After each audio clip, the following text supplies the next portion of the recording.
여러분에게 이익을 가져다 드리는 동반자 내리 파트너스입니다.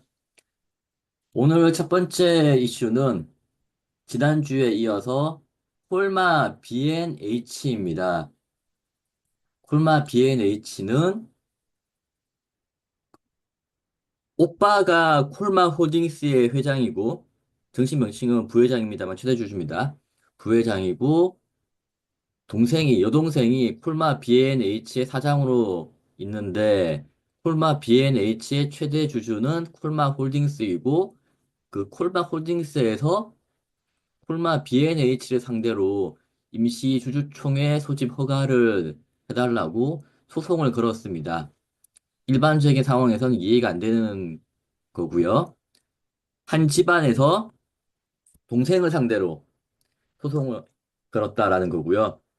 보시게 되면 그 주총의 안건 내용은 이사 선임의 건, 사내이사 2명, 본인과 그리고 본인이 추천을 한 한 명이 사내이사로 들어가겠다라고 소송을 걸었고요. 거기서 이제 드디어 아빠가 나섰습니다. 남매 갈등 중재에 나선 윤동환 회장, 창업자입니다. 콜마 현 경영체제에 변함이 없다. 기사 내용을 보시게 되면 창업주이자 아빠인 윤동한 콜마그룹 회장이 중재에 나섰다. 현업에서 물러날 때 남매에게 이제 각각 경영을 맡겼는데 그건 경영 구조를 유지를 해야 된다라는 의미였다.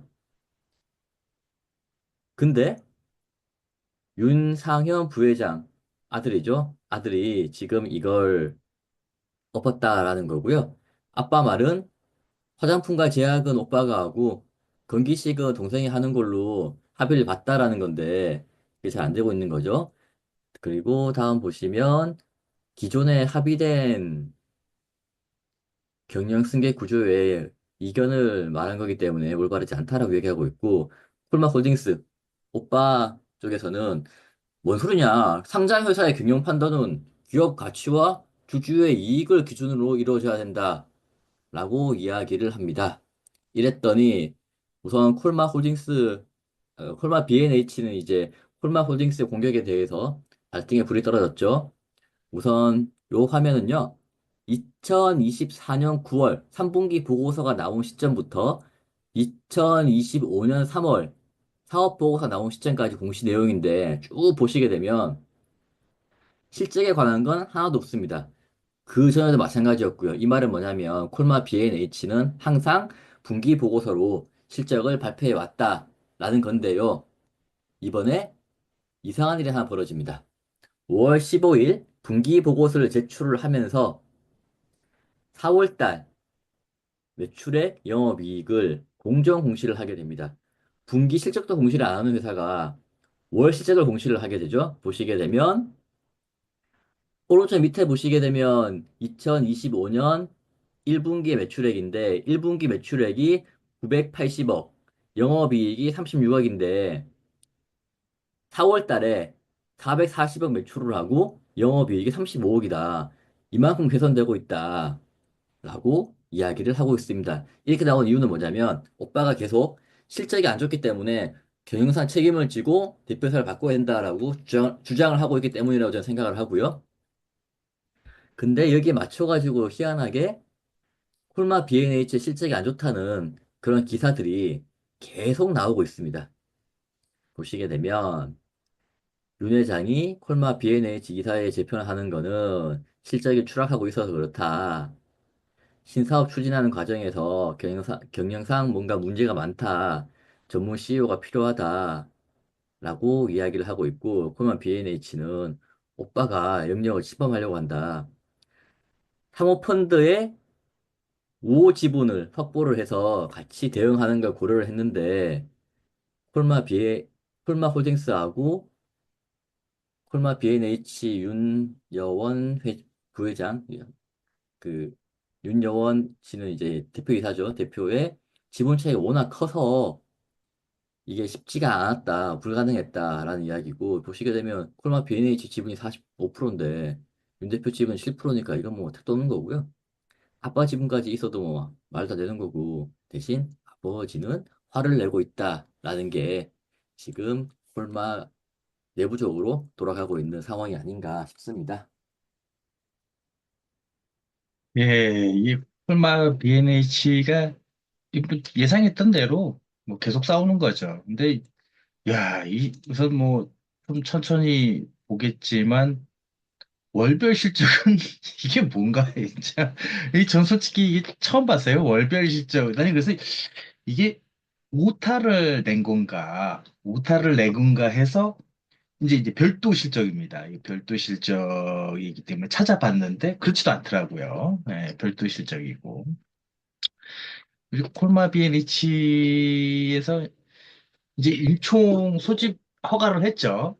근데 요거를 좀 보시면 아직 소집 공고가 안 뜬 거죠. 소집 공고는 안 뜨고 소집 공고는 회사에서 하는 거니까 이거는 이제 소송에 제기를 해서 안건을 이사 선임 안건 이게 두 개 윤상현 이승화를 했다는 거면 제가 조금 의아한 거는 지금 기존에 이사들이 있어요. 요 지금 주총 임시 주총의 안건 중에 이사 해임이 없다라는 거예요.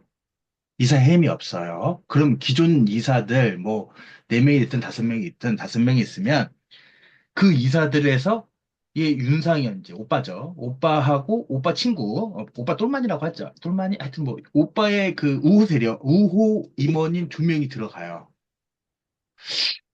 그냥 사내 이사한 거예요. 어차피 그 윤여원 회장 동생, 여동생이 저번 때도 잠깐 잘 얘기했다라면, 저번에도 한번 얘기를 했는데, 자기 그 이사, 대표이사로서, 이제 콜마 B&H를 잘 수습하고 단도리를 잘하고, 나한테 충성을 맹세해라. 내가 이거 끌고 갈 거다.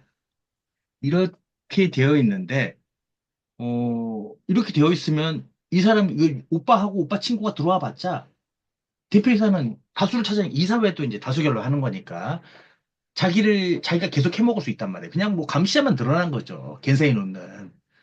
해임이 없으니까.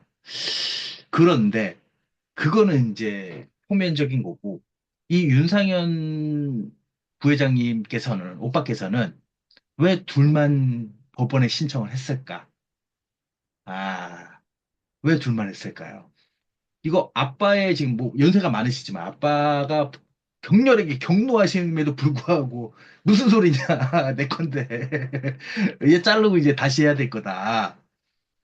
이 주주의 이 가족 경영이 아니라, 이 뒤에서 이제 말씀하신 것처럼, 말씀하신 것처럼, 상장사는 혈연이 아닌 기업가치 주주이익 극대화를 하는 거지. 무슨 소리냐, 아빠 왜 이러냐. 그런데 이사의 해임도 없고, 그렇다고 해서 내가 선임하려고 하는 이사들이 과반수를 차지하게끔 많은 이사들을 데리고 가는 것도 아니고, 정관에 이제 인원수가 제한이 있다면 해임하고 같이 신청을 했겠죠. 근데 그런 것도 아니에요. 해임이 없어요. 아, 이런 걸 들어봤을 때, 어, 윤여원 입장에서는 내 통제가 있다. 그 안에 여차하면, 오빠 들어오면, 등기 이사들 중에서, 오빠가 들어오는 순간, 그 오빠한테 손을 들 사람들이 있다. 이렇게 받아들이는 거예요. 당연히 그 윤상현 부회장님 입장에서도 당연히 그러니까. 이거 어차피 나 도련님 때부터 키웠던 사람들과 내 사람들이 그 중엔 있는 거죠. 있으니까 둘만 들어가도 내가 대표이사가 될 수 있겠구나. 아니면 내가 지정하는 자가 대표이사가 될 수 있겠구나라는 자부심이 있는 거예요. 해임이 없잖아요. 해임이 없거나 이사가 둘밖에 안 되잖아요. 예. 그렇기 때문에 왜냐면 거기는 기존에 이제 이사들이 있으니까 합치는 거라서 과반수라는 거라서 그렇게 되지 않을까. 우리 이제 뭐 제가 봤을 때는 그 여동생 윤현 대표님이 보시진 않을 것 같아요. 보시지는 않더라도 이런 내용들을 이제 주주분으로서 여기 콜마 비에니치 네이버 게시판 같은 걸 많이 보니까 여기 써주시면 내 통자가 있다. 뒤통수 치는 등기사들이 있다. 그 누군지 발본색원 해라. 근데 다 알고 계실 것 같아요. 제가 봤을 때는. 예, 여차하면 돌아서는 그런 사람들 다 있습니다. 하여튼 그래서 이제 요 둘만 지원한 거에 대해 선임 안건이 둘밖에 없다라는 거에 대해서 조금 생각을 해볼 필요가 있다. 뭐 의장은 법원처럼 의장은 뭐 그냥 하는 거고. 예.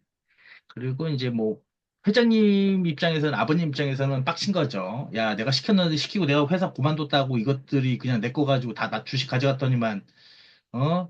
시키는 대로 이게 그때는 받아 먹을 때는 아빠 말에 따르겠습니다. 이렇게 놓고선 지금에 와서는, 어?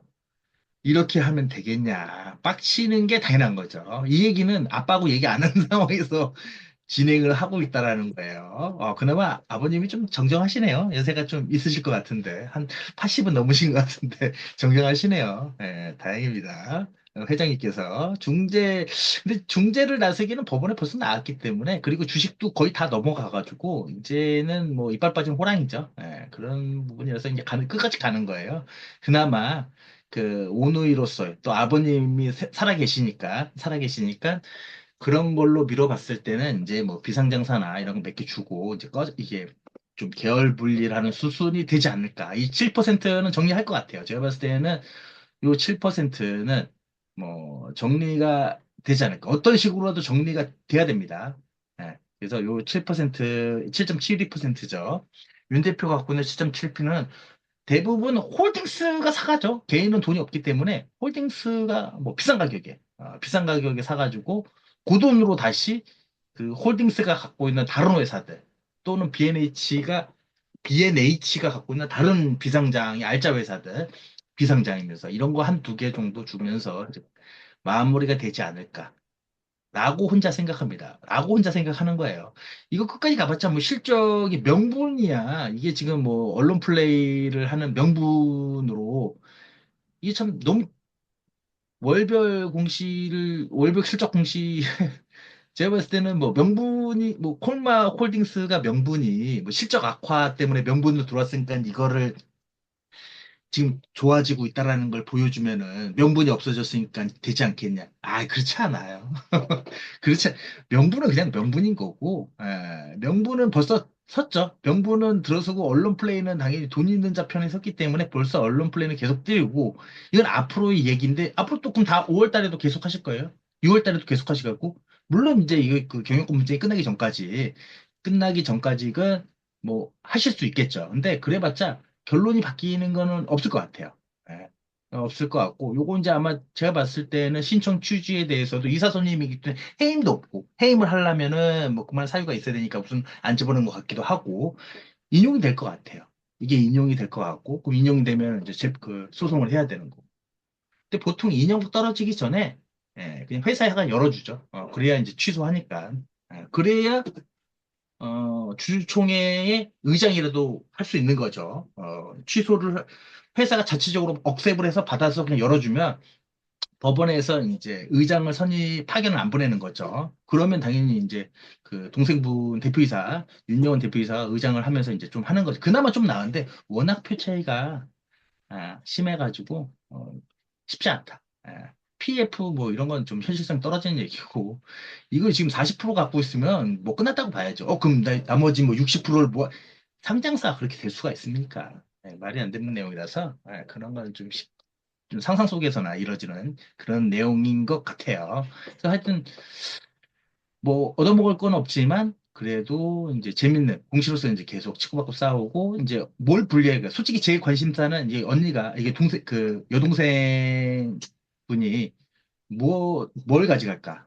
저 7%를 뭘 가져갈까? 아무것도 못 가져갈까? 아무것도 뭐 그냥 못 가져가고 그냥 7%만 떨그러니 갖고 있고 그게 있는 급여받는 임원분들은 이래나 저래나 똑같아요. 다 저기 뭐야 그 부회장이 와서 부회장이 들었으면 실제 사주가 그 양반이니까 그 양반한테 잘 보이는 게 더 좋죠. 더 그냥 그 다른 임원들의 임기도 오래 가고 하다못해 다른데 자회사나 손자회사 이런 데나 거래처나 이런 데그 대표이사나 임원으로 갈 때 더 도움이 되고 그렇지.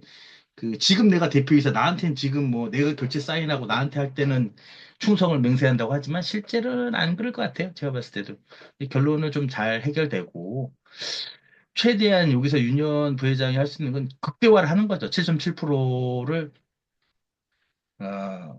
좀 비싼 가격에 팔아서 여기 이 회사가 콜마 B&H가 아니더라도 다른 회사를 같이 가서 진짜 계열 분리해서 다시 상장시키면 되니까 그 정도 능력이 충분히 있으실 거라고 그 정도 능력이 있으실 거라고 믿어지지 않습니다.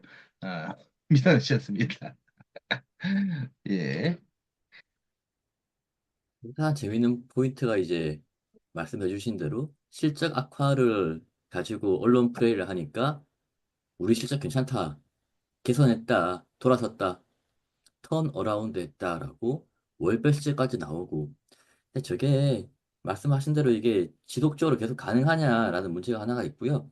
뭐 할 수 있겠지요. 근데 실적이 나빴을 때도 할 거냐라는 문제가 있고요.